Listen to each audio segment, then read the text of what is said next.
Interesting आहे sir, हे सगळंच इंटरेस्टिंग आहे. तर अर्जुन आवडला, श्रीकृष्ण आवडला असं म्हणणारे फारच किंवा जवळपास नसतात, पण कर्ण आवडला म्हणणारे खूप लोक असतात. तर ह्या सगळ्या पात्रांमध्ये तुम्हाला खास करून कोणतं पात्र असं वाटलं? मला अश्वत्थामा अर्थात. बरं. कारण त्याचं कारणच वेगळं होतं, कारण अश्वत्थामाकडे मी तात्विक दृष्टीने पाहिजे. त्यांचा मी इतिहास शोधला, कारण मी डिटेक्टिव्हही आहे. पुन्हा एक पैलू. हां, आणि डिटेक्टिव्ह असल्याचा मला फायदा काय होतो की माझा माइंडसेट असा आहे की तुम्हाला एखादं सत्य शोधायचं. शेवटी डिटेक्टिव्ह म्हणजे काय असतं, तुम्हाला सत्य शोधायचं. ते इतिहासातला असो, जीवनातला असो, वास्तवात घडणाऱ्या घटनांबद्दल असो. पैसा येतो पण टिकत नाही. बायको चांगली आहे पण तू याची नीट वागत नाही. तुमचा राम तर आमचा रावण, तुमचा दाऊद तर आमचा गवळी. हे पौराणिक आयुष्य आणि आत्ताचं जे आधुनिक जग आहे याला तुम्ही कसं जोडता?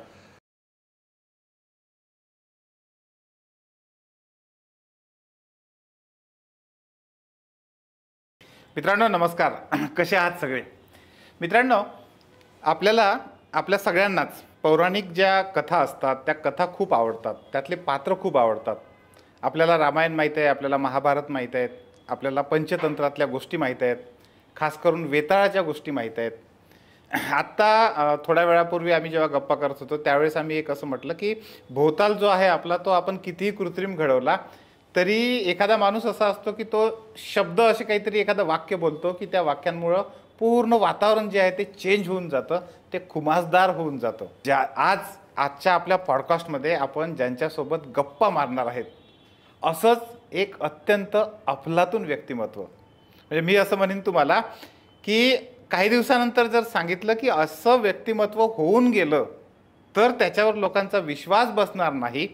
म्हणजे ज्यांनी आपल्या आयुष्यामध्ये 100 पेक्षा जास्त पुस्तकं लिहिलेली आहेत, अनेक चित्रपट काढलेत, ज्यांनी उद्योग विश्व गाजवलं, ज्यांनी वेगवेगळ्या विषयांवर अगदी नरसिंहरावांपासून तर बाळासाहेब ठाकरेंपर्यंत ज्यांच्या वेगवेगळ्या विषयांवरच्या चर्चा, गप्पा, त्यांच्या आठवणी, असं चिक्कार काय काय भरलेलं आहे, त्या सगळ्यांचा अनुभव आज आपल्याला येणार आहे. आपल्यासोबत आज आहेत संजय सोनवणी सर. सर नमस्कार. सर, जेव्हा मी तुमचे काही पुस्तकं पाहत होतो, तुमचं भविष्याचा इतिहास नावाचं एक पुस्तक मी बघत होतो. म्हणजे त्याच्यामध्ये तुम्ही इतिहास आणि पुढचं जे भविष्य आहे त्याच्याशी जी जोड केलेली आहे, आणि मग नंतर तुमचं जे चरित्रात्मक पुस्तक तुम्ही एक मला दिलं होतं, मी ते पण पुस्तक पाहत होतो. म्हणजे मला नवल वाटत होतं की जळगावमधल्या एखाद्या छोट्याशा याच्यापासून सुरुवात केलेला एखादा माणूस त्याच्या आयुष्याचा पट असा किती वेगवेगळ्या पद्धतीनं राहू शकतो, सजू शकतो. आणि तुम्ही आयुष्यभर शब्दांशी, कलेशी, माणसांशी, म्हणजे हे जे काही सगळं केलं हे विस्मयकारक वाटलं मला. आता ठीक आहे, आज आपण याच्यासाठीचा जो विषय घेतलेला आहे तो पौराणिक कथा घेतलेला आहे, पण मला तरीही तुमच्याकडून असं समजून घ्यायचं आहे, थोडं का असेल ना, आपण या पौराणिक कथांकडे सगळे जाऊ, पण हे संजय सोनवणी सर कसे घडले? खरं म्हणजे मी घडलो कसा हे फक्त काळच सांगू शकेल. कारण मी वर्तमानात जगलो. मी ना कधी भूतकाळात जगत, ना कधी उद्याचा विचार करत. मी जीवन जसं समोर येईल तसं त्याला सामोरं जात गेलो, त्या क्षणाला. आणि तो क्षण कसाही असो, मग चांगला असेल आणि वाईट असेल, लोकांच्या दृष्टीतून चांगला किंवा वाईट काही असू शकतो, पण चांगले आणि वाईटाची आपापली एक व्याख्या असते. कारण चांगलं आणि वाईट याचं तत्वज्ञान काय आहे त्याचा मी भरपूर अभ्यास केलेला आहे. तर मी तोही विचार केला नाही. ते चांगलं आहे म्हणून त्याला चांगलंही म्हटलं नाही, आणि वाईट आहे म्हणून हे वारे माझी कधी वाईट घडलं असंही कधी म्हटलं नाही.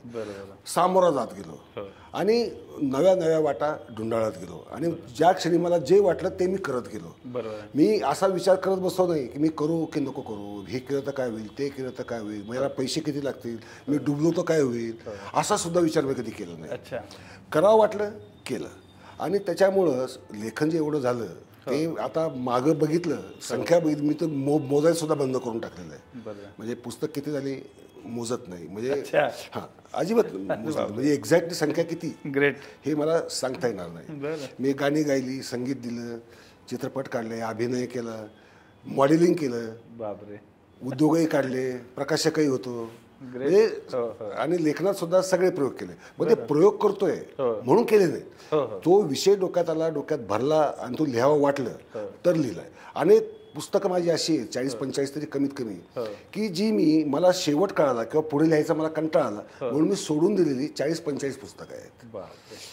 त्यानंतर तत्वज्ञान आणि बाकी मग इतिहास असेल, इतिहास संशोधनात मी अनुवट वाटा म्हणतो आपण त्याला, की अनुवट वाटा अशासाठी माहिती की तेव्हा कोणी केलंच नव्हतं. ललितादित्य असेल, कुमारपाल असेल, खारवेल असेल, असे जे काही अंधारात गेलेले हे होते त्यांचा मी इतिहास शोधला, कारण मी डिटेक्टिव्हही आहे. पुन्हा एक पैलू. हां, आणि डिटेक्टिव्ह असल्याचा मला फायदा काय होतो, की माझा माइंडसेट असा आहे की तुम्हाला एखादं सत्य शोधायचं. शेवटी डिटेक्टिव्ह म्हणजे काय असतं, तुम्हाला सत्य शोधायचं. ते इतिहासातलं असो, जीवनातला असो, की वास्तवात घडणाऱ्या घटनांबद्दल असो, तिथे तुम्हाला डिटेक्टिव्ह माइंडसेट जो आहे किंवा अन्वेषक म्हणू आपण ज्याला, तो अन्वेषणाचा जो माइंडसेट असेल तर तुम्ही ह्या सगळ्या गोष्टी करू शकता. तो जर नसेल तर व्यवसाय म्हणून केला तर तो व्यवसाय होत नाही. तो मग पोट भरू धंदेवाईक असं बरोबर राहतो. बरोबर. तर अशा रीतीने मी बनत गेलो. म्हणजे बरोबर. सर, हे पौराणिक कथामध्ये आता आपण तिकडे येऊ. तुम्ही खूप साऱ्या पौराणिक कथांवर म्हणजे ज्याच्यावर अजूनही चित्रपट आलेले नाहीत किंवा कादंबऱ्या पण लिहिलेल्या नाहीत, अशा गोष्टींचा पण तुम्ही खूप अभ्यास केला. सत्याचा शोध घेणाऱ्या त्या काळामध्ये वर्तमानामध्ये जगलेले हे जे काही पात्र होते, तर ह्या सगळ्या पात्रांमध्ये तुम्हाला खास करून कोणतं पात्र असं वाटलं? मला अश्वत्थामा अर्थात. बरं. कारण त्याचं कारणच वेगळं होतं, की अश्वत्थामाकडे मी तात्विक दृष्टीने पाहिलं. बरं. अश्वत्थामाकडे व्यक्ती म्हणून पाहिलंच नाही. अच्छा. अश्वत्थामा अजरामर आहे असं जे म्हटलं जातं, तर अजरामर म्हणजे काय? बरं. अश्वत्थामाची वेदना अजरामर आहे. म्हणजे त्याच्या कपाळावर बघा आपण म्हणतो तो तेल मागत हिंडतो सगळीकडे. त्याच्यावर मी एक शॉर्ट फिल्म पण केली होती, अश्वत्थामा मला भेटला नावाची. बरं. तर सर्व जगात जे दुःख आहे त्या दुःखाचं प्रतिबिंब म्हणून ही अश्वत्थामा व्यक्ती आहे, की सारे वेदना दुःख हे एका ठिकाणी साकळून जी व्यक्ती बनेल ती म्हणजे अश्वत्थामा. आणि वेदना अजरामर आहे. वेदनेपासून दूर पाळण्यासाठी भगवान बुद्ध झाले, महावीर झाले, कृष्ण झाला, येशू झालाय, की यांनी वेदनेचा शोध घ्यायचा प्रयत्न केला. मानवी जीवन सुखी कसं होईल, आनंदी कसं होईल, समाधानी कसं होईल, नंतर या जन्म मृत्यूच्या व्याधीच्या चक्रापासून मुक्तता कशी मिळेल, म्हणजे थोडक्यात तो आनंदी कसा होईल, या शोधासाठी सगळ्यांनी आणि प्रत्येक मानव जातीचा अगदी वैद्यकीय शास्त्राचा सुद्धा विज्ञानाचा सुद्धा शोध काय आहे, शेवटी माणसाचं दुःख संपलं पाहिजे. मग या दुःखाचं जे प्रतीक म्हणून ते अश्वत्थाम्यात पाहिलं. बरं. आणि त्या दृष्टीने मला ते अश्वत्थामा पात्र जवळच वाटतं, कारण माझा वेदनेशी तेवढाच जवळचा संबंध आहे. बरं. सर, मला अश्वत्थामाचं असं थोडं वाटवतं वाचलेलं. मी काही असं फार वाचलेलं नाहीये किंवा काही त्याच्यावर बघितलेलं पण नाहीये, पण नेमकं काय हे पात्र आहे अश्वत्थामाचं? अश्वत्थाम्याचं पात्र जे मी कादंबरीत लिहिलं, महाभारतातलं. मी कादंबरी, तुम्ही त्याच्यावर कादंबरी पण लिहिली. महाभारतात जे आहे त्यात द्रोणाचार्य, त्याचे वडील द्रोणाचार्य एका अप्सराच्या आणि त्याच्या वडिलांच्या मिलनात तो झाला, असं त्याचं एक पौराणिक कथा आहे. द्रोणाचार्य कृपीशी लग्न केलं. कृपी आणि द्रोणाचार्य यांचा मुलगा म्हणजे अश्वत्थामा, तो शिवशंकराच्या आशीर्वादाने झाला.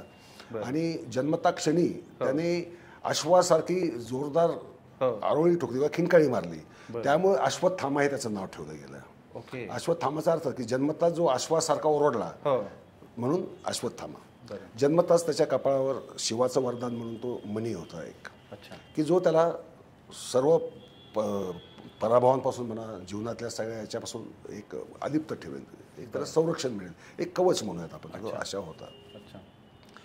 नंतर द्रोणाचार्य गरीब होते, आपल्याला माहितच आहे. आई त्याची पिठामध्ये पीठ कालवून, पाण्यामध्ये पीठ कालवून दुधाप्रमाणे त्याला प्यायला द्यायची. मग एकदा त्याची इतर मित्रांनी चेष्टा केली, त्यामुळे मग द्रोणाचार्याला खूप दुःख झालं, कारण दरिद्री होते. मग द्रोणाचार्य गेले द्रुपदाचार्याकडे. तो त्याचा बालपणीचा मित्रच होता, म्हणजे क्लासमेट म्हणून आपण त्याला, गुरुमित्र, गुरुबंधू. तर द्रुपदाने त्याचा अपमान केला. द्रुपदाने अपमान केल्यामुळे संतप्त द्रोणाचार्य, संतप्त, कारण तो धनुर्विद्येतला तो महावीरच होता, तोही कौशल्य होतं प्रचंड. मग तो हस्तिनापूरला गेला. त्यावेळेस कौरव पांडव लहान मुलं होती, तर त्यांचा गुरु म्हणून कृपाचार्य आधी शिक्षक, कृपाचार्यानंतर द्रोणाचार्याला एक कुलगुरू म्हणून नेमलं. आणि मग द्रोणाचार्याने सर्व मुलांना शिक्षण दिलं आणि द्रुपदाविरुद्ध युद्ध केलं, द्रुपदाचा पराभव केला आणि त्याचं राज्य वाटून घेतलं. म्हणजे अर्ध राज्य स्वतःला ठेवलं आणि अर्ध राज्य द्रुपदाकडे ठेवलं. मी माझ्या कादंबरीमध्ये हाच धागा पत्कर की महाभारत युद्ध कशामुळे झालं. अनेकांना वाटतं द्रौपदीमुळे झालं, अनेकांना वाटतं त्या पांडव कौरवांच्या राज्य लोभामुळे झालं. तर मी हाच धागा पकडला की महाभारत युद्ध हे द्रोणाचार्यामुळे झालं. द्रुपदाने जर द्रोणाचार्याचा अपमान केला नसता तर द्रोणाचार्य कौरवांकडे म्हणजे हस्तिनापूरला गेले नसते, कौरव पांडवांचा गुरु झाले नसते आणि दोघांना घेऊन त्या द्रुपदाच्या राज्याचं विभाजनही केलं नसतं. कारण द्रुपदाला द्रोणाचार्य पराभव केल्यानंतर ज्यावेळेस कौरव पांडवांनी त्याला पकडून आणलं त्यावेळेस द्रोणाचार्याचा उपासन म्हणला की मी दरिद्री आहे म्हणून तू मला हाकलून दिलंस, आता मी पण राजा आहे कारण तुझं अर्ध राज्य आता मी घेतलंय, बरोबर आहे, आता मी तुझा बरोबरीचा झालो. पण द्रुपदाला राग आला, द्रुपदाने यज्ञ केला. अच्छा. त्या यज्ञातनं 2 उत्पन्न झाले, धृष्टद्युम्न आणि द्रौपदी. आणि द्रौपदीचं लग्न कोणाशी, पांडवांशी झालं. आणि मग जे पुढची सगळी जी परंपरा निर्माण झालेली आहे म्हणजे एक ज्याला आपण सत्ता लोप हा एक भाग आहेच त्यातला, परंतु द्रौपदी जर पांडवांची पत्नी झाली नसती तर पांडव एकत्र काय म्हणून आपण त्याला वज्रमुठीसारखे राहिले नसते. आणि नंतर काय झालं हे आपल्याला सगळ्यांना माहीतच आहे. मग ज्या वेळेस महायुद्ध झालं, महाभारत युद्ध, त्याच्यात शेवटचा सेनापती हा अश्वत्थामा.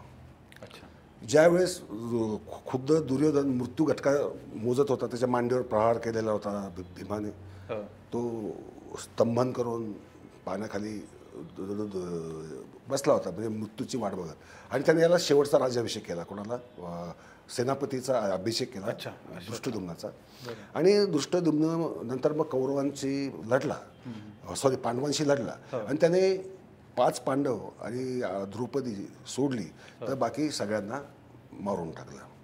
त्याने त्यावेळेस उत्तरा जी आहे ती गर्भवती होती. मग तिचं तो पण पांडवांचा वंश जिवंत राहू नये म्हणून अश्वत्थामाने काय केलं, तिच्यावर ब्रह्मशिरस्त्रास्त्र सोडलं. ते ब्रह्मास्त्रापेक्षा विनाशक अस्त्र आहे. मग अर्जुनाने त्याचा प्रतिकार करायला त्याने ब्रह्मशिरस असं सोडलं. मग दोन्ही अस्त्र टक्करली आणि पृथ्वीची होरपळ उडाली. कारण प्रचंड आगडोंब उधळला, म्हणजे हजारो ज्वालामुखी फुटावेत असं वातावरण निर्माण झालं आणि हाहाकार वाजला सगळीकडे. त्यामुळे सगळ्यांनी विनंती केली की अरे बाबा तुमची अस्त्र मागं घ्या. द्रोणाचार्याने आपलं अर्जुनाने घेतलं मागं, कारण त्याला मागं घ्यायची कला पण होती. पण आपल्या अश्वत्थाम्याला मात्र सोडलेलं अस्त्र सोडण्याचं माहिती होतं, पण मागं घ्यायची विद्या त्याच्याकडे नव्हती. त्यामुळे थोडं नाही, मी नाही घेऊ शकत मागं. ते आता जे सोडले, मी ज्या हेतूने सोडले ते उत्तरेच्या गर्भाचा नाश करूनच शांत होईल, तो पण ते होणार नाही. आणि कृष्ण म्हणाला की असं चालणार नाही, तर पांडवांचा वंशच संपेल ना. तर पांडवांचा वंश संपू नये म्हणून कृष्णाने अर्जुनाला सांगितलं की तूच आता हे असंही तूच मागे घे. त्याला माग घ्यायला लावलं आणि मग अश्वत्थाम्याला पकडून आणलं. त्याचे ज्या केसाच्या जाटा होत्या त्या सगळ्या काढल्या आणि त्याच्या कपाळावरचा मणी जो आहे तो काढण्यात आला. आणि कृष्णाने त्याला शाप दिला की जगाच्या अंतापर्यंत तू असाच भटकत राहशील, तुला कधीही शांती मिळणार नाही, तुला वेदना भोगाव्या लागतील. हा त्याला दिला शाप. तेव्हापासून अश्वत्थामा अजरामर म्हणजे सप्तचिरंजीवांमध्ये अश्वत्थामा आहे. त्यात जी नावं खरं तत्वतः म्हणजे इंडियन फिलॉसॉफीमध्ये नसायला पाहिजेत ती पण नावं आहेत. म्हणजे द्रोण आहे, कृप आहे, हनुमान आहे आणि हा आपला अश्वत्थामा सुद्धा आहे. आणि बळीराजा पण आहे, सम्राट जो असुरांचा सम्राट मानला जातो तो सुद्धा त्या सप्तचिरंजीवांमध्ये आहे. ती ही अश्वत्थाम्याशी आलेली महाभारतातली कथा. आणि त्याच्यावर मग पुराणांनी तुम्हाला माहिती आहे की आपल्याकडे एका कथेची अनेक रूपं होतात कालौघामध्ये. मग त्याला अनेक कथा जोडल्या गेल्यात आणि एक वेगळीच व्यक्ती पुढे आली. त्यामुळे महाभारतात अश्वत्थामा कोण आणि पुराणांनी सांगितलं अश्वत्थामा कोण असा जर प्रश्न विचारला तर सामान्य माणसाची पंचायत होऊन जाते. कारण मूळ कोणी वाचायला जात नाही. बरोबर आहे. वाल्मिकी रामायणातला रामाने रावण वाचला तर तुम्हाला सांगतो रामाच्या जेवढं काही कथा आज प्रचलित आहे त्या सगळ्या एका क्षणामध्ये बाद होऊन जातात. अरे बापरे. परंतु ओरिजिनल वाचायची सवय कोणाला आहे ते नाही. बरोबर आहे सर. पण अलीकडच्या काळामध्ये मी बघतो बरेचदा जे नवीन वाचक आहेत, मुलं आहेत खास करून, त्यांना हे ज्या पौराणिक कथा आहेत त्या वाचायला आवडतात, पाहायला आवडतात. त्याच्यामुळे त्याच्यावर खूप सारे म्हणजे सिनेमे पण अलीकडे निघालेले आहेत, तो कल्कीसारखा पिक्चर वगैरे. तुम्हाला काय वाटतं, अशी कुठली गोष्ट असेल की त्यांना ह्या गोष्टीकडे आकर्षित करून घेतात मुलांना? दोन गोष्टी असतात. शेवटी जी संस्कृती जी आहे तिचा जो प्रवाह असतो तो मनुष्याच्या, त्याला माहीत असो का नसो, तो त्याच्या स्वभावामध्ये, त्याच्या वागण्या बोलण्यामध्ये किंवा त्याच्या संस्कृतीमध्ये तो रुजलेला असतो. त्याचं तुम्ही असं वेगळं त्याला कळून काढू शकत नाही. तो तुमच्या असतोच, तो तुमच्या म्हणजे DNA-तच असतो असं आपण म्हणूयात. त्याच्यामुळे काय होतं की अशा ज्या काही सांस्कृतिक गोष्टी आहेत हजारो वर्षांपासून चालू होत्या त्याचा कुठे ना कुठे एक प्रभाव माणसाच्या जीवनावर पडलेला असतो. युरोपमध्ये जर आपण पाहिलं तर ग्रीक मायथॉलॉजीचा आणि बिब्लिकल म्हणजे बायबलमधल्या मायथॉलॉजीचा प्रचंड पगडा आहे. म्हणजे त्याच्या विज्ञानावर सुद्धा बायबलच्या मिथकांचा पगडा आहे. आश्चर्य वाटेल आपल्याला की खरं म्हणजे विज्ञानाचा पुराणकथांचा काय संबंध, खरं म्हणजे नसायला पाहिजे. परंतु विज्ञानाचे दोन महत्त्वाचे सिद्धांत, एक भाषेचा सिद्धांत आहे, Indo European Aryan language theory, एकस्थान निर्मिती, आणि बिग बँग थिअरी की जी असं म्हणते की विश्व एकाच ठिकाणी आधी एकत्र होतं इलम नावाच्या द्रव्यामध्ये, आणि त्याचा महाविस्फोट झाला आणि आजचं विश्व बनलं आणि ते आता विस्तारतं, ते कधीतरी परत एकत्र परत एकाच ठिकाणी येईल. ही बायबलमधल्या टॉवर ऑफ बॅबेलची थिअरी आहे. लक्षात घ्या, टॉवर ऑफ बॅबेलमध्ये नोहाची नौका टॉवर ऑफ बॅबेलजवळ थांबते आणि तिथनं मग माणूस जगभर पसरतो, अशी थिअरी आहे. म्हणजे आधुनिक विज्ञान सुद्धा मिथकथा किंवा पुराणकथा याची साथ सोडू शकत नाही. विज्ञानाच्या अनेक गोष्टी आहेत, तशाच गोष्टी भारतातही आहेत. त्यामुळे भारतीय माणसावर या वातावरणाचा, आपण सांस्कृतिक वातावरण म्हणून, वातावरणाचं भले तर माहीत नसेल, भले त्याला राम कोण माहीत नसेल, त्याचा इतिहास माहीत नसेल, काय नसेल, पण राम म्हटलं की त्याच्या डोळ्यासमोर काहीतरी प्रतिमा येते. कृष्ण म्हटलं तर काहीतरी प्रतिमा येते, विष्णू म्हटलं तर काहीतरी प्रतिमा, शिवशंकर म्हटलं तर सगळ्यांच्याच मनात एक प्रतिमा येते. भले त्याला त्याच्या पुराणकथा माहीत नसतो, त्रिपुरासुर कोण हे माहीत असो नसो, काही त्याला फरक पडत नाही. पण तो त्याच्या संस्कृतीतच एवढा, मानसिक संस्कृतीतच एवढा रुजलेला असतो की एक मानसिक संस्कृती ही एक समग्र संस्कृतीचा परिणाम एका व्यक्तिगत मानवी संस्कृतीवर पडतो.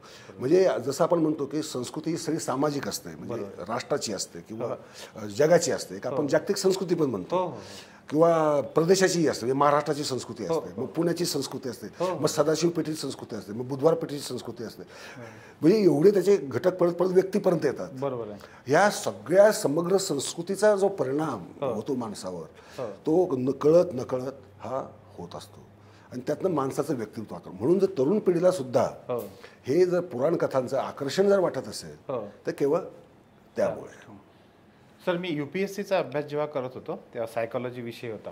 सायकॉलॉजीमध्ये कार्ल युंग नावाचा जो मानसशास्त्रज्ञ होता, त्यानं जी प्रत्येक माणसामध्ये एक सामाजिक प्राणी असतो, सामाजिक संस्कृतीचा एक प्राणी असतो, त्याचा याचा मग संबंध आहे असं म्हणता येईल आपल्याला. कार्ल युंगने जी थेअरी मांडली ती स्थितीवादी, म्हणजे आजच्या वर्तमानावर त्याने पार्श्वभूमीचा किंवा पुराण काळाचा किंवा इतिहास काळाचा विचार केलेला नाही आहे. अच्छा.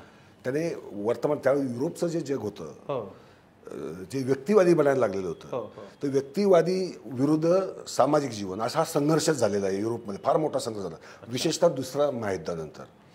पहिल्या नंतर तर सुरू झाला आणि दुसऱ्या महायुद्धाने त्याच्यावर कळस चढवला. कारण जो विध्वंस त्यांना पाहायला लागला, त्याच्यामुळे माणसं जे आधी लोकांमध्ये मिसळणारे, एकमेकांशी संबंध ठेवणारे, ते शेवटी फक्त चर्चमध्ये आठवड्यात जर गेले तर तेवढेच सामाजिक राहिले. बाकी त्यांचं जीवन एवढं व्यक्तिवादी होत गेलं. तर अस्तित्ववाद जो आहे, ज्याच्यावर अल्बेर कॅम्यूची कादंबरी पण आउटसाइडर, तो अस्तित्ववाद तो त्यातनंच जन्माला आला की अस्तित्वाचाच प्रश्न होता ना. बरोबर. आणि जे आहे ते अस्तित्वच आहे, त्याच्या पहिले काही नाही, ईश्वर नाही, परमात्मा नाही, परमेश्वर नाही, काही नाही. म्हणजे एवढं जीवनाकडे पाहायचा तो आमूलाग्र त्यांनी दृष्टिकोन बदलला. भारतात काय झालं, भारतामध्ये असा विध्वंस कधी झालाच नाही प्राचीन काळापासून. महाभारत युद्धच आपल्याला खरं म्हणजे ते दोन छोट्या राज्यांमधलं युद्ध होतं. बरोबर. ते काय म्हणजे महायुद्ध, म्हणजे पहिलं वर्ल्ड वॉर का सेकंड वर्ल्ड वॉर एवढं व्यापक विनाशक नव्हतं, तरी त्याचा आज आपल्यावर पगडा आहे. बरोबर. आपण नेहमी युद्धाची ही कौरव पांडव युद्धातच आपण तुलना करतो. आपण काही वर्ल्ड वॉरशी कधी तुलना करत नाही, चुकूनही करत नाही. आपलं महायुद्ध म्हणजे काय, कौरव पांडव युद्ध. म्हणजे एवढी आपली, म्हणजे कारण त्याचं कारण असं आहे की भारतीय संस्कृतीच मुळात अशा विनाशाला कधी तोंड न दिल्यामुळं ती वेगळ्या पद्धतीने विकसित झाली आहे, स्वतंत्रपणे विकसित झालेली आहे. त्याच्यामुळं जागतिक विचार आणि भारतीय विचार याच्यामध्ये फरक पडतो तो त्यामुळे. आता उदाहरणार्थ ग्रीक फिलॉसॉफी जर आपण घेतली तर ती व्यक्तिवादी आणि वस्तुवादी आहे, ती मटेरियलिस्टिक आहे. बरोबर आहे. परंतु भारतीय विचारधारा जी आहे ती परलोकवादी, त्यानंतर आत्मवादी, बरोबर आहे, किंवा ज्याला आपण अध्यात्मवादी अध्यात्मवादी स्पिरिच्युअल असं आपण त्याला म्हणू शकतो. तशी पाश्चिमात्य विचारसरणी किंवा सायकोलॉजी नाहीच आहे, मटेरियलिस्टिक आहे. मटेरियलिस्टिक आहे. म्हणजे सोशल सायकोलॉजी ही कधी फक्त वर्तमानावर अवलंबून नसते, ती प्रदीर्घ काळाचा जो पट असतो संस्कृतीचा आलेला त्याचा एकंदर समग्र प्रभाव जो आपण म्हणू त्याला, तो कळत नकळत पडणारा, प्रत्यक्ष किंवा अप्रत्यक्ष पडणारा. म्हणजे वाचूनच महाभारत काळायला पाहिजे असं काही गरज नाही आहे. अनेक आपण झोपडपट्टी त्या लोकांना विचारलं तर उत्साहाने कौरव पांडवांची त्यांनी जे काय ऐकलं असेल जे काय त्यांना समजलेलं असेल ते सांगतील. म्हणजे ते आपल्या संस्कृत असते. त्यामुळं ह्या ज्या पिढ्या येणार आहेत, आपल्याला असं कधी कधी वाटतं की आताची पिढी बिघडली आहे, असं प्रत्येक आधीच्या पिढीला असं वाटतं की नवीन पिढी बिघडलेली आहे. बरोबर आहे. आमच्या वेळेसारखं नाही राहिलं, बरोबर आहे, आमचा काळ काय होता असं म्हणजे गौरवाच्या आपल्याला गाथा सांगायला आवडतं आणि पुढच्या पिढीवर विश्वास आपण ठेवत नाही. परंतु पुढची पिढी मोठी होणार असते आणि ती हेच म्हणणार असते, हे आपण खांद्यावरच उभी असते, खांद्यावरच उभी असते ना. अगदी अगदी. त्यामुळे हा जो प्रवाह आहे हा थांबत नाही. अगदी असं समजा विश्वासाचं गुढ खरोखर एका दिवशी उलगडलं म्हणून परमेश्वर, परमात्मा किंवा आत्मा या ज्या आध्यात्मिक संकल्पना आहेत त्याच्यावर विश्वास उडणार नाही ना. बरोबर आहे. आपले लोक तर विज्ञानाचे अध्यात्म शोधतात. बरोबर आहे. सर, आता खरं तर पुन्हा एक प्रश्न माझ्या मनात आता येतोय, पण आधी आलेला प्रश्न मी पहिल्यांदा विचारतो तुम्हाला की रामायण महाभारत हे खरंच होऊन गेलं? याच्यात दोन गोष्टी असतात. बरं. एक वर्ग असा आहे म्हणजे जो विद्वानांचा किंवा अभ्यासकांचा किंवा संशोधकांचा, त्यांच्या मते ह्या कथा काल्पनिक आहेत. बरं. पूर्ण काल्पनिक आहे, त्याला पुरावाच कोणताच नाही आहे. आता सिनोली इथे सापडलं जे उत्खननामध्ये, त्याला ते खरं बैलगाडीचं हे होतं, तरी त्याला याने रथाचं देऊन त्या भारतातल्या दोन विचारधारा आहेत, त्या दोन विचारधारांमधला हा एक संघर्ष आहे, तो आहेच आणि तो राहणारच आहे. आता पुरावा आहे का? नाही. दिल्लीला इंद्रप्रस्थ म्हणायचे, त्याचं उत्खनन बीबी लालांपासून 62 सालापासून उत्खनन होत आलेली आहेत. पण महाभारतकालीन किंवा महाभारतातल्या घटनांशी काहीतरी संदर्भ दाखवेल असं एकही काही मिळालेलं नाही. हस्तिनापूर आहे मेरठ जिल्ह्यामध्ये, उत्तर हस्तिनापूर आहे, त्या नावाचं गाव अजूनही आहे. परंतु ते हस्तिनापूर जे महाभारतातलं जे हस्तिनापूर म्हटलंय तेच आहे याचा सुद्धा एकही पुरावा सापडलेला नाही. आता हे झाल्या पुरातत्वीय अभ्यासात समोर आलेल्या गोष्टी. दुसरीकडे असा वर्ग आहे की तो मानतो की हे युद्ध घडले आणि आमच्या संस्कृतचा वारसा इसवी सन पूर्व 5001 पासून चालू होतो, म्हणजे कलियुग तेव्हापासून चालू झालं. कारण महाभारत युद्ध संपलं तेव्हापासून कलियुग चालू झालं असं मानलं जातं. त्यामुळे अनेक विद्वानांनी महाभारताचा काळ तो ठरवला आहे. आणि मग कलियुगांत म्हणजे आता अनेक लोक अजूनही कालगणना करताना कलियुगाचा उल्लेख कॅलेंडरमध्ये बघा, म्हणजे कालनिर्णयमध्ये तुम्हाला मिळेल. म्हणजे ते पारंपरिक कॅलेंडर मानतात म्हणून. बरोबर. परंतु इसवी सन पूर्व 5001 मध्ये भारताची स्थिती काय होती याचा जर आपण पुरातत्वीय अभ्यास जर घेतला तर आपल्याला तशा प्रकारची संस्कृती, म्हणजे घोडे, रथ, धनुष्य बाण आणि लोखंड, महत्वाची गोष्ट लोखंड. भारतात लोखंडाचा जुना पुरावा जर मिळाला तर इसवी सन पूर्व 2000 मधला. सिंधू संस्कृती इसवी सन पूर्व 3100 5100 नाही, 3100 ते इसवी सन पूर्व 1800 पर्यंत ती वैभवशाली होती, फ्लोरिशिंग होती. ती ताम्र संस्कृती, तिथे लोखंडाचा पुरावा मिळालेला नाही. म्हणजे महाभारतात ही जी वर्णनं जी केलेली आहे ही सगळी अर्थात नंतरच्या काळात केली गेलेली आहे. परंतु याचा जर्म ज्याला आपण म्हणतो, पुराकथांचा अन्वय अर्थ कसा शोधायचा याचं एक शास्त्र आहे. की रामायण महाभारत प्रत्यक्षात घडलं का? घडलं. परंतु ते ज्या स्वरूपात आपल्या समोर आज काव्य स्वरूपात जे आलेलं आहे, ज्या स्वरूपात जे वर्णन आलेले आहेत की मयसभा वगैरे वगैरे जी अद्भुत रम्य किंवा ब्रह्मास्त्र, ब्रह्मशिरसास्त्र जसं मगाशी मी बोललो तसं अस्त्र वगैरे वगैरे, हे सगळ्या काल्पनिक गोष्टी आहेत. परंतु होतं काय, कोणतीही गोष्ट, एखादा कवी असतो का लेखक असतो, त्याचा जन्म वर्तमानात म्हणा, इतिहासात म्हणा, कुठे ना कुठे, तर प्रत्येक गोष्टी लेखक ज्यावेळेस कल्पना करतो कल्पना शून्यात येत नाही. कोणतीही कल्पना बरोबर. जगात कोणतीही कल्पना शून्यातनं येत नाही. पहिला त्याला काहीतरी कारण लागतं. म्हणजे कार्यकारण भाव हा असतोच. म्हणजे कधीतरी सत्तेवरनं भावंडांमध्ये चुलत भावंडांमध्ये संघर्ष झाला. तो छोट्या प्रमाणात होता, परंतु त्याला मग काव्य पोवाड्याच्या रूपात ते सुरुवातीला आलं.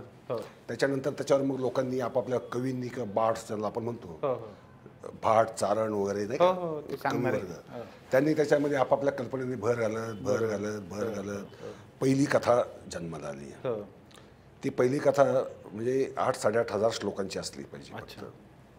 8,800 म्हणजे जो काही विद्वानांनी अंदाज बांधला की मूळ महाभारताचं मूळचं नाव जय होतं. जयचं भारत झालं आणि भारतचं महाभारत झालं. बरं. म्हणजे त्याची 3 रूपांतर आहेत. तर जय हे जे होतं म्हणजे व्यासाने लिहिलं असं जे मानलं जातं ते 8,800 श्लोकांचं होतं. त्यात फक्त युद्धापर्यंतचीच कथा होती. अच्छा. त्याच्यात बाकी शांतीपर्व वगैरे वगैरे आदिपर्व वगैरे अशी काही भानगडी नव्हत्या. नंतर मग सौती आहे, जन्मेजय आहे, त्यांनी भर घालत जगभरची म्हणजे जगभरची म्हणजे त्यावेळेच्या ज्ञात जगातली जेवढी आख्यानं होती ती जोडत हे महाभारत बनलं. आणि महाभारत हे नैतिक संदेश देणारं की आणि कृष्णाच्या तोंडी गीता तिथं 6व्या शतकात घातली गेली, तिथं नव्हतीच. अच्छा. भगवद्गीता तर मूळ महाभारतामध्ये नव्हतीच, अस्तित्वातच नव्हती. 6व्या शतकात ती योग्य ठिकाणी कोणीतरी ती घातली. त्यामुळे कृष्णाची गीता असं आपण म्हणतो ते काय खरं नाही. परंतु ते तत्वज्ञान त्यावेळेचं होतं हे खरं आहे का? हो, ते खरं आहे. म्हणजे कृष्णाने सांगितलेलं नाहीये हे वास्तव आहे. म्हणजे इतिहासाचा जो आपल्याला केंद्रबिंदू शोधायचा असतो तो असाच आपल्याला अन्वेषण करत त्याच्या तळगाय मागतो. म्हणजे छोट्या प्रमाणात एक घटना घडली, तिला कवीने आपल्या कल्पनाशक्तीने रूप दिलं. आता 100 कौरव म्हणतो आपण, हे तर दादांत खोटं आहे. अच्छा. कौरव खरं तेही 5च. बरं. 100 कौरव हे फक्त आता कसं आहे की शत्रू कसा बलाढ्य होता हे दाखवण्यासाठी आपण नाही का शत्रूची संख्या वाढवतो. बरोबर आहे नाही का. अख्ख्या महाभारतामध्ये फक्त या 5 कौरवांची नावं येतात. बाकीचे 95 नावं येत नाहीत. एकाच ठिकाणी फक्त ते 100 लोकांची लिस्ट आहे, एकाच ठिकाणी अख्ख्या महाभारतामध्ये. म्हणजे ते आता छापील स्वरूपात आता जे आहे उपलब्ध ते 5-6 हजार पानांचं आहे. त्या 6,000 पानांमध्ये 4 पानांमध्ये 100 लोकांची नावं आहेत फक्त. बरं. पण ऍक्टिव्ह जे आहेत म्हणजे अख्ख्या महाभारताच्या कथेमध्ये ते म्हणजे दुःशासन आहे, दुर्योधन आहे, असे जे 5 भावंड विकर्ण आहे, हे असे आले. मला वाटतं दुर्योधन आणि दुःशासन सोडलं तर बाकी लोकांना नाव पण माहित नाही. बरोबर आहे. म्हणजे हे 5 आणि हे 5. परंतु शत्रू 5च कसा दाखवायचा? बरोबर आहे. मग ते बोगस कथा निर्माण केल्या. मग 100 घडे केले, एक गर्भ एकच होता, मग त्याचे 100 तुकडे केले, तुपामध्ये ठेवले. अशा रीतीने माणूस जन्माला येत नाही आपल्याला सगळ्यांना ते माहीतच आहे. ते म्हणजे कवीने लादलेल्या कल्पना आहे. तर शोधत गेलं तर आपण मूळ याच्यासाठी जाऊन पोचतो की असे कधीतरी घडलेलं होतं. तसंच रामायणाचं आहे. रामायण अस्तित्वात घडलं का? आता उदाहरणार्थ अयोध्या हे नाव घेऊ आपण, अयोध्याच घेऊ, सोडून देऊ आपण, बाकी सगळं सोडून देऊ. अयोध्या हे नावच मुळात 5व्या शतकात खऱ्या अर्थाने अस्तित्वात आलं. त्याच्या सगळ्यात आधीचं अयोध्याचं नाव होतं विदिता. जे ऋषभनाथ जन्माला आले तिथे त्यांनी ते नगर वसवलं. तिचं नाव विनिता. विनिताचं नाव नंतर आलं इक्खागू नगरी. बरं का. इक्खागू नगरीच्या नंतर तिचं नाव साकेत बनलं. आणि 4थ्या-5व्या शतकामध्ये तिचं नाव अयोध्या बनलं. अयोध्या कधी बनलं? ज्यावेळेस गुप्त राजांनी आपली राजधानी तिथे हलवली. तर राजधानीचं नाव त्यांनी अयोध्या केलं. म्हणजे अयोध्या हे नावच 5व्या शतकातलं आहे. मग रामायण खरं कसं असेल? ते असू शकत नाही.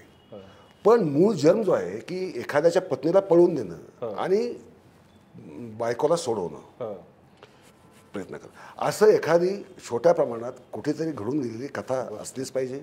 आणि त्या कथेवर मग हा साज शृंगार सोडवला. आणि रामायणाचा उपयोग सांस्कृतिकदृष्ट्या केला गेला. म्हणजे एक तर उत्तर विरुद्ध दक्षिण आणि आर्य विरुद्ध अनार्य, तो सांस्कृतिक संघर्षाचा पाया ऍक्च्युली रामायणाने घातला. म्हणजे रामायण हे रामाचं काव्य आपण माणूस नाही खरं तर, हो ते आर्य विरुद्ध अनार्य बरोबर याचा संघर्ष दाखवणारं हो. ते काव्य आहे. आणि त्यामध्ये वैदिक मंडळी यशस्वी झाली आणि त्यामुळे रामायणाचा पगडा जास्त वाढत गेला. बरोबर कारण जो राम आज आपल्या समोर एक पत्नीवरती, हो. तो वाल्मिकी रामायणात नाही आहे. अच्छा राम मांसाहारी होता हे तर रामायणात 1000 वेळ आलेलं आहे. बरं म्हणजे एक नाही, तो मद्यपित होता हेही आहे. अच्छा त्यानंतर ते जाऊ द्या, युद्धकांड जिथे संपतं वाल्मिकी रामायणात मी सांगतोय, हो हो मी तुलसी रामायणात सांगत नाही आहे. हो वाल्मिकी रामायणात ज्यावेळेस रावणाची हत्या करतो रामाच्या हातून होते आणि राम अशोकवनात जातो. हो अशोकवनात जातो, सीतेला काय म्हणतो, सीतेला असं म्हणत नाही की तू माझी लाडकी पत्नी मित्र घ्यायला आलं. तो म्हणतो की मी माझा पुरुषार्थ दाखवला आहे. मी माझी पत्नी शत्रूने पळून दिली, माझ्या शत्रूचा मी हत्या करून सूड उगवलेला आहे. हो आता भद्रे तू मुक्त आहेस. तू हो आता भरताशी लग्न कर, लक्ष्मणाशी लग्न कर किंवा बिभीषणाशी लग्न कर, अच्छा माझा तुझ्याशी काही संबंध नाही. असं एक पत्नीव्रती असा आपल्या समोर प्रतिमा एक पत्नीव्रताची आहे. हो परंतु वाल्मिकी रामायणातला राम तसं म्हणत नाही ना. अच्छा आणि ते हे जे आहे 2 कथानंतरचे, ज्याचा आपल्या बहुजनीय विचारांतर फार पगडा आहे, ते शंभूक हो आणि सीतेची अग्निपरीक्षा, ह्या दोन्ही गोष्टी वाल्मिकी रामायणात मूळच्या नाहीच आहेत. जे नंतर भाग जोडले गेले, उत्तरकांड आणि बालकांड आणि उत्तरकांड ही नंतर जोडली गेली. हो ती 7व्या-8व्या शतकात कधीतरी जोडली गेली. म्हणजे भवभूतीच्या वेळेस रामायणाला 5च कांड होते. अच्छा भवभूती 6व्या शतकातला, हो 7व्या-8व्या शतकानंतर ते 7 कांडांचं म्हणलं. बरोबर. म्हणजे रामायणात सुद्धा घालघुसळ भर पडलेली. आणि ते सुद्धा मग नैतिक आणि तुलसी, आता लोकांवर जो पकडा तो तुलसी रामायणाचा आहे. हो तुलसी रामायणाने रामाला अगदी दैवी स्वरूपातच रंगवलंय ना, सुरुवातीपासून म्हणजे जन्मापासून मृत्यूपर्यंत. हो आता शंभुकाची कथा खरी नाही आणि राम जन्माची जी कथा बालकांडामध्ये वाल्मिकी रामायणात आलेली आहे हो ती सुद्धा खरी नाही. म्हणजे ऋष्यशृंगीच्या पायसापासून रामाचा आणि लक्ष्मणाचा त्या जन्म झाला, त्या 4 राण्यांना खायला दिलं आणि मग त्यातून मुलं जन्माला आली. ही काल्पनिक जोडली गेलेली कथा आहे. बरोबर पण यातला मूळ जन्म काय आहे की एखाद्याच्या पत्नीला कोणीतरी पळवून दिलं होतं हो आणि एखादे महापराक्रमाने आपल्या बायकोला सोडवून आणलं. बरोबर आहे. आता ही वीरस्त्री कथा, हो त्यामुळे तो पोवाडा म्हणा, वीरकाव्य म्हणा, या स्वरूपामध्ये होतीच. त्या अशा अनेक कथा प्रचलित झाल्या आणि त्यातनं मग गोळा करून सगळ्यात आधी रामावर महाकाव्य ॲक्च्युली वाल्मिकींनी नाही दिलं, ते विमल सुरेन दिलं. पौमचर्य ते आपल्या मराठीत होतं, महाराष्ट्री प्राकृतात. बरं त्याने इसवी सनाच्या 6व्या वर्षी म्हणजे 1ल्या शतकात ते दिलं. अच्छा आणि वाल्मिकीचं रामायण हे 4थ्या-5व्या शतकात अस्तित्वात होतं, कारण अयोध्या नाव तेव्हाच अस्तित्वात होतं. त्याच्या आधी अयोध्या नावच नव्हतं. बरोबर पौमचर्येमध्ये साकेत नाव आहे. अच्छा तर इतिहासाचा अभ्यास अशासाठी करावा लागतो की आपलं मूळ काय आहे, मुळाकडे जावं लागतं. आणि ज्यावेळेस आपण मोती नाही का वाळूच्या कणावर ती सगळी इमारत उभी असते सुंदर, हो ती इमारत सुंदर वाटते, पण आतमध्ये सत्याचा एक कण असतो ना कोणता तरी, तो कण कसा शोधायचा हे कौशल्याचं काम आहे. येस अन्वेषण अन्वेषण तुमच्या भाषेत. येस. इंटरेस्टिंग आहे सर, हे सगळंच इंटरेस्टिंग आहे सर. आता हे तर आपण म्हणजे तुम्ही खूपच इंटरेस्टिंग गोष्टी सांगितल्या आताच्या, एका गोष्टीवर एका वाक्यावर आपण काय म्हणू ते हे होऊन जाईल एवढं आहे. रामायणाचा मराठीशी हा संबंध मला पण आधी माहीत नव्हता कधी. तुम्ही सांगितलेलं म्हणजे शून्यातून काहीच तयार झालेलं नाही आहे, कुठेतरी काही नाही काही तर असणार. आणि मग आम्ही मॅनेजमेंटमध्ये जेव्हा ट्रेनिंग घेतो ना मी मॅनेजमेंटचे, तेव्हा आम्ही काय करत असतो की सगळ्या पार्टिसिपेंटची एक गोल हे बनवतो, याच्या कानामध्ये एक गोष्ट सांगायची, त्यांना सांगायची दुसऱ्याला, दुसऱ्याला, तिसऱ्याला, असं करून करून जेव्हा पहिल्याला विचारतो तेव्हा ते दुसरंच काहीतरी झालेलं असतं. सांगितलेल्या पहिल्या शब्दाशी त्याचा काहीच संबंध राहिलेला नसतो. म्हणजे तशाही टाईपचं हे सगळं असू शकतं. म्हणजे सगळंच इंटरेस्टिंग आहे. सर मला एक प्रश्न पुन्हा पडतो, म्हणजे मी जेव्हा आता आमचं MPSC UPSCचं सेंटर असल्यामुळे बरेचदा तरुण मुलांशी खूपदा बोलणं होतं, चर्चा होतं, इकडे तिकडे कॉलेजमध्ये वगैरे जातो. मग बाकी तर हे सगळं करिअर विषयक वगैरे सगळं झालं. सहज मुलांशी जेव्हा गप्पा मारतो तेव्हा त्यांना विचारलं की तुम्हाला काय असं कोणतं एखादं पात्र आवडतं वगैरे, तर अर्जुन आवडला, श्रीकृष्ण आवडला असं म्हणणारे फारच किंवा जवळपास नसतात, पण कर्ण आवडला म्हणणारे खूप लोक असतात. म्हणजे माझ्या मनामध्ये हा प्रश्न नेहमीसाठी पडतोय. आणि कर्णावर तुम्हालाही माहिती आहे आता खूप साऱ्या कादंबऱ्या, पिक्चर वगैरे खूप आलेले आहेत. प्रत्येक व्यक्तीला कर्ण का आवडत असेल, कर्णाची जी हे होती, असं तुम्हाला काय वाटतं? कारण तुमचा खूप मोठा अनुभव आहे याच्यावर. भारतामध्ये कर्ण आवडण्याची 3 कारणं आहेत. बरं. पहिली गोष्ट म्हणजे खुद्द थोरला पांडव असूनही त्याच्या वाट्याला जे आलं त्याची एक कुठेतरी एक काय म्हणू आपण त्याला सहानुभूती वाटते, दया वाटते, करुणा वाटते. आणि त्याला आयुष्यभर एक उपेक्षित म्हणून जे जगावं लागलं आणि त्याच्या पराक्रमाला साजेसं त्याला काहीच मिळालं नाही.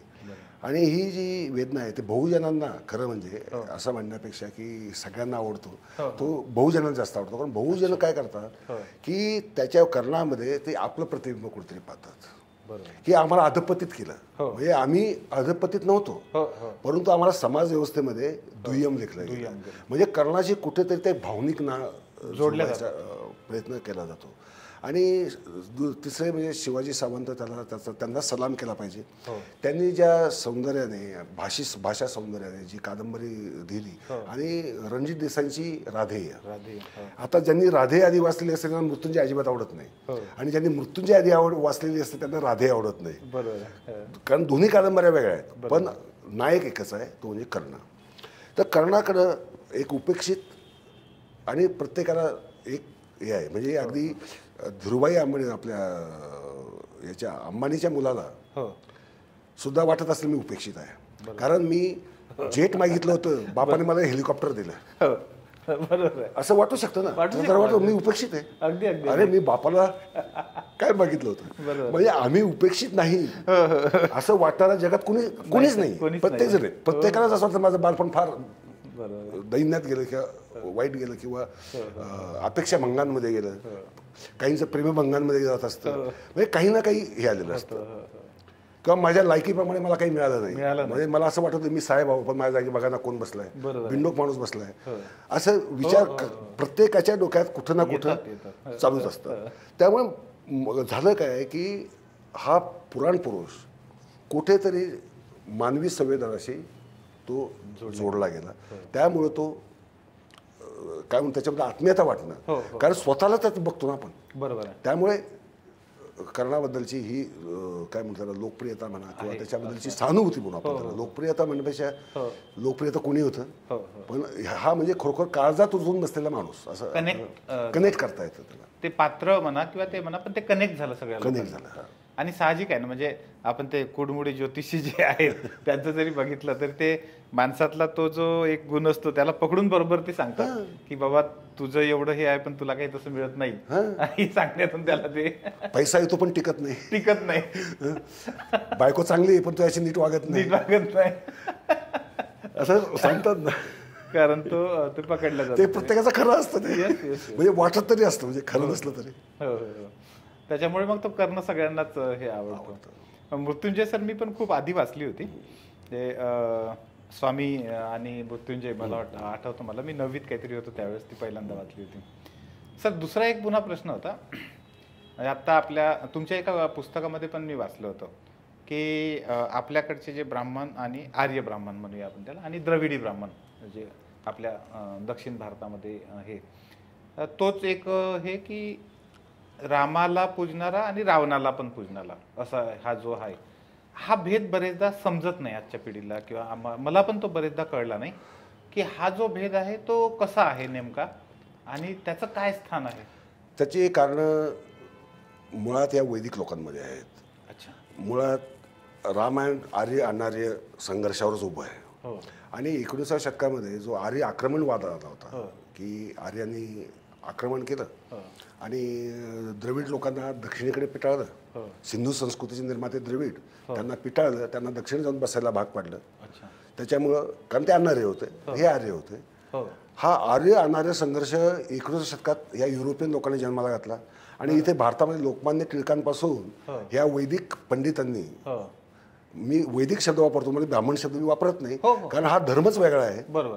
त्यामुळं तो म्हणजे आर्य विरुद्ध अनार्य हा संघर्ष हा रामायणाने सुरू केला आणि 19व्या शतकात तो कळसाला पोचला. त्याच्यामुळे काय झालं की द्रविड अस्मिता जागृत होती, कारण तो स्वातंत्र्य लढा चालू झाला होता. भारतीय स्वातंत्र्य लढ्यामध्ये झालं काय की राष्ट्र म्हणून तुमची सांस्कृतिक एकता पाहिजे, ती नाही. भाषिक एकता पाहिजे, ती नाही. मग एक काय बरं ती सांस्कृतिकता म्हणत तुम्ही तर आमचे शत्रूच, कारण तुम्ही आमच्यावर पहिले आक्रमक होत. राम हा दक्षिणेवरचा पहिला आक्रमक मानला गेला. अच्छा. परंतु रामायण अर्थात त्याचे समर्थन करत नाही. हो. कारण सगळ्यांनी शोधले आतापर्यंत. D.H. सांकले असतील, किबे असतील, सरदार किबे. रामाची लंका लक्षात ठेवा, ही श्रीलंका नव्हे. रामाची लंका ही छत्तीसगडमधल्या एका तलावाच्या पारची एक छोटंसं हे होती, वस्ती होती. ती रामाची लंका. तिचा दक्षिणेशी काही संबंध नाही. वाल्मिकीने जी लंकेची जी वर्णनं जी काय केलेली आहेत, वृक्षराजी असतील, प्राणी असतील किंवा समुद्रकिनाऱ्याची जी वर्णनं असतील, ती समुद्रकिनाऱ्याला लागूच पडत नाहीत. बरं. अजिबात पडत नाही. म्हणजे तुम्ही वाल्मिकी रामायण खरोखर एकदा मुळातलं वाचून पाहायला पाहिजे, त्यासाठी म्हणजे लक्षात येईल आपल्या. बरोबर. तर ते तसं नाही आहे. परंतु आतापर्यंत लोकांच्या मनात समज काय निर्माण झाला की लंका म्हणजे श्रीलंका आणि किष्किंधा म्हणजे ही दक्षिणेतलं शहर. आणि दक्षिणेतल्या लोकांना माकडच करून टाकले ना, माकड, अस्वलं. म्हणजे हनुमान कोण, तो वानर आहे. म्हणजे अगदी आणणाऱ्या लोकांकडे तुच्छतेने पाहायचा हा दृष्टिकोन रामायणाने दिला. रामायण यशस्वी झालं आर्य श्रेष्ठ हे ठरवण्यामध्ये. रामायण यशस्वी झालं आणि रामायण हे तसं. त्यामुळे दक्षिणेतल्या लोकांनी काय केलं की तुमचा राम तर आमचा रावण. ओके. म्हणजे त्याला काउंटर, म्हणजे जसं बाळासाहेब ठाकरेंनी तुमचा दाऊद तर आमचा गवळी असं विधान केलं होतं. आपल्याला आठवत असेल, म्हणजे सगळ्यांनाच माहिती आहे. तर तुमचा राम तर आमचा रावण, आणि आमचा रावण पराक्रमीच होता की, आमचा रावण विद्वानच होता की, आमचा रावण उलट रावणाला कपटाने मारलं होतं रामाने. अशा स्वरूपाचा तो संघर्ष सुरू झाला. तो संघर्ष विझला नाही. नरसिंहरावांनी माझ्याशी आदल्या दिवशी जी प्रकाशनाच्या आधी चर्चा केली होती, आम्ही कंब रामायणावर बोलत होतो. कंब रामायण हे दक्षिणेतलं रामायणाच्या 300 आवृत्त्या आहेत. वेगवेगळे 300 रामायण आहेत. अच्छा. वाल्मिकी रामायण झालं एक, परंतु असे अनेक रामायण आहेत. म्हणजे जसं पौमचर्य हे पहिलं रामायण, म्हणजे पहिली रामकथा जी आपल्या मराठीतली आहे, जी विमल सुरेंनी लिहिली, तसं दक्षिणेतली आहे. तर दक्षिणेत राम सीता यांच्यातली रिलेशनशिप ही अत्यंत वेगळी दाखवलेली आहे. अच्छा. रावणाचं स्वरूप अत्यंत वेगळं वर्णन केलेलं आहे. इव्हन या पौमचर्येमध्ये सुद्धा, म्हणजे जे मराठीत आलेलं, त्यात रावण महाप्रतापी त्याची फक्त एकच चूक झाली की त्यांनी परस्त्रीवर नजर टाकली, एवढी एकच चूक दाखवलेली त्याची. बाकी त्याची म्हणजे तो अत्यंत काय म्हणू आपण त्याला, तपस्वी माणूस, तपस्वी स्वरूपात त्याचं वर्णन केलेलं आहे. पण रावणाची भूमिका प्रत्येक रामायण लिहिणाऱ्याने, रामकथा लिहिणाऱ्याने प्रत्येकाने चित्रण वेगळं केलंय. आता रामाची सगळ्यात आधीची कथा येते इसवी सन पूर्व 6व्या शतकाच्या जातक कथेत, दशरथ जातकमध्ये. त्याच्यात राम आणि सीता भाऊ बहीण आहेत. अच्छा. हां. आणि त्यातला दशरथ हा अयोध्येचा नाही, तो बनारसचा राजा आहे. अरे बापरे. आणि राम सीता वनवासात जातात, पण ते जातात हिमालयात. बरं. ते दक्षिणेकडे नाही जात. पण हे नवीन आहे, म्हणजे बहीण भाऊ म्हणून दाखव. हो, दशरथ जातकमध्ये रामाची कथा ही अशी आली. त्यात रावण नाहीच आहे. अच्छा. त्यात रावणाचा संदर्भच नाही कोणताही. म्हणजे ही वाल्मिकीने आर्यांचं वर्चस्व दाखवण्यासाठी रावणाला काळ्या रंगात रंगवायचा प्रयत्न केलेला आहे.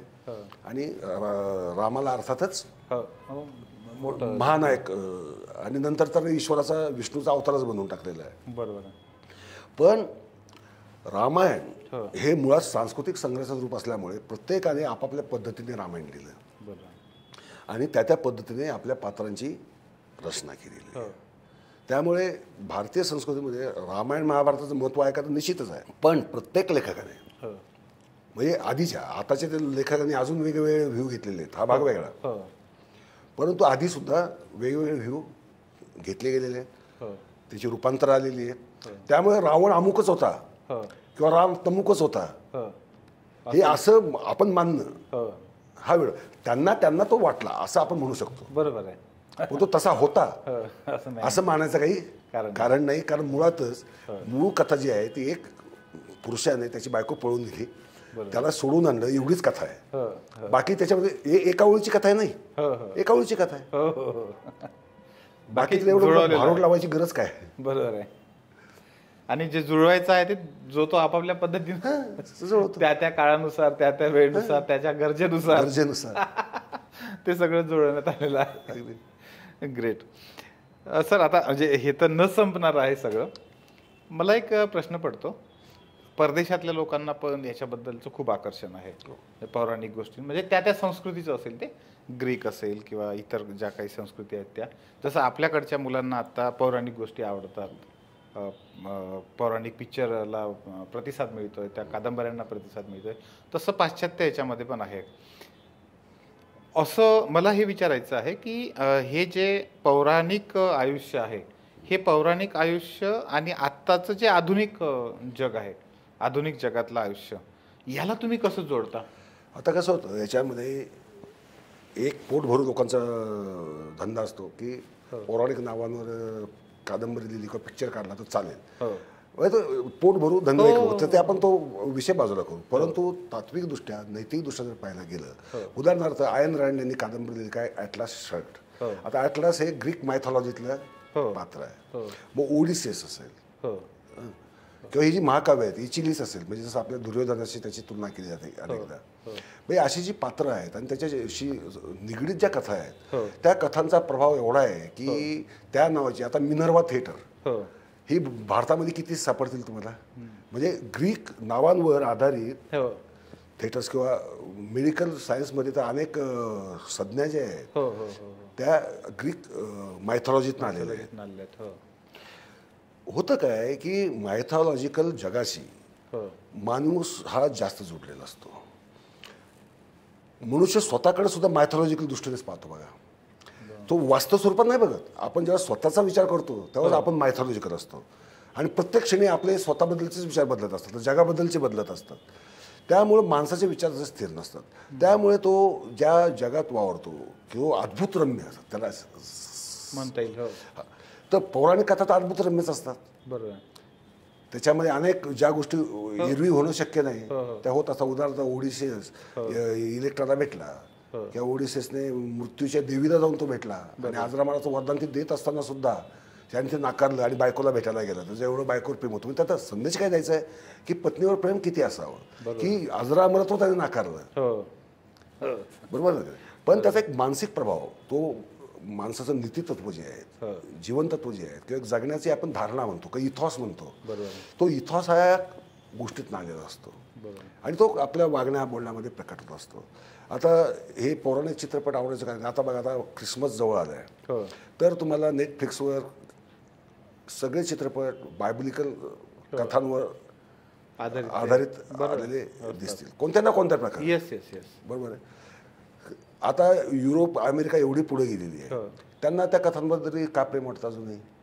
बरोबर, आपल्यापेक्षा खूप डेव्हलप आहे ना. तरी तर त्यांना वाटत असेल तर भारतीय लोकांना आकर्षण वाटतं, यात काही नवल नाही. उलट दुर्दैव हे आहे की भारतामध्ये चांगल्या दर्जाचा एकही पौराणिक चित्रपट बनवता आलेला नाही. ही दुर्दैवी गोष्ट आहे.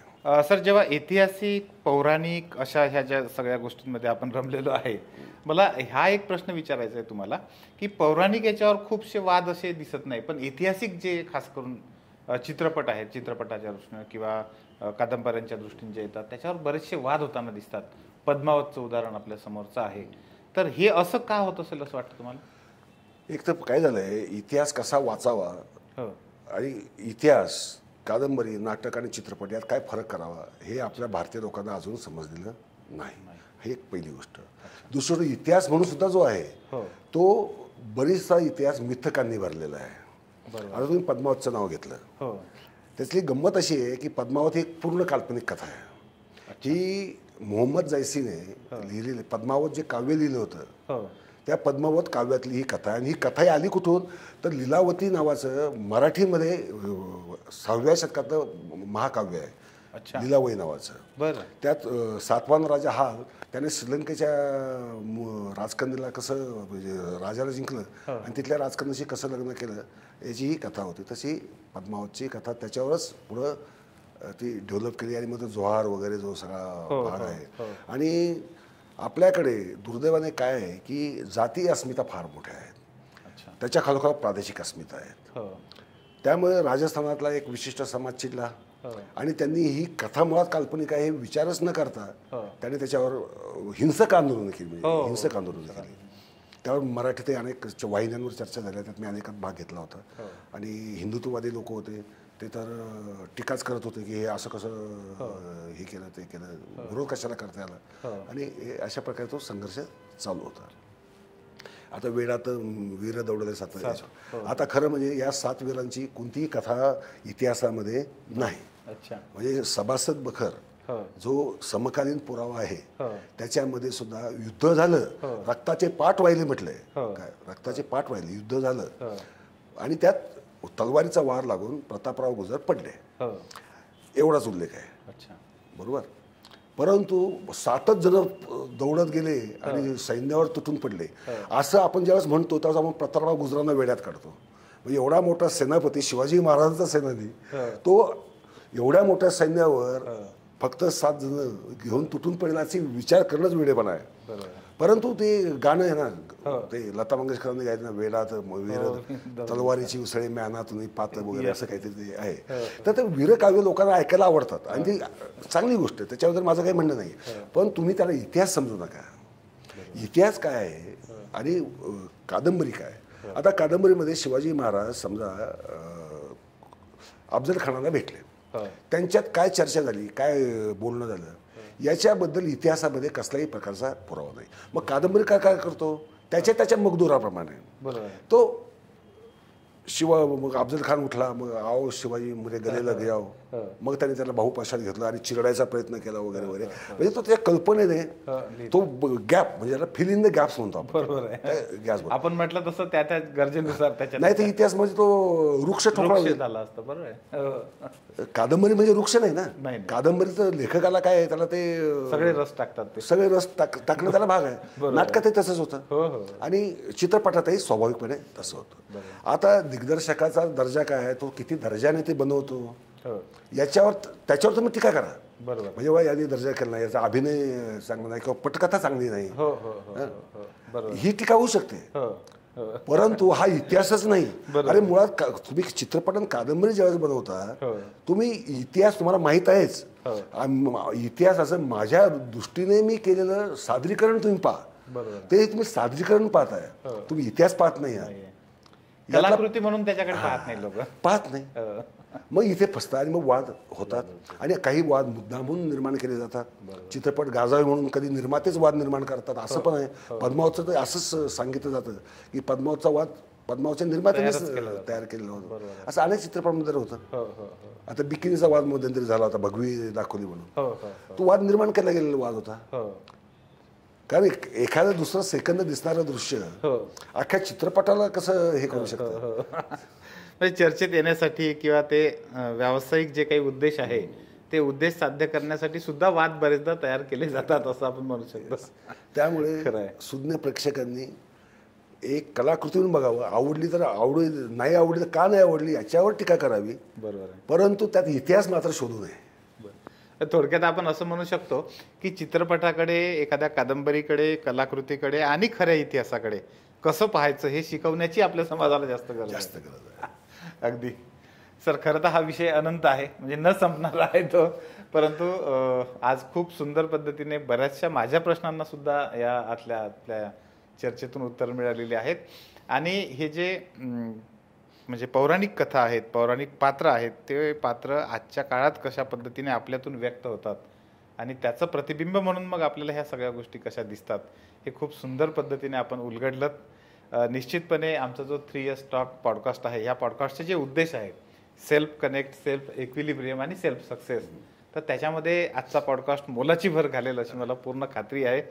या प्लॅटफॉर्मवर तुम्ही आलात, आमच्याशी एवढ्या गप्पा मारल्यात, त्यासाठी खूप खूप धन्यवाद.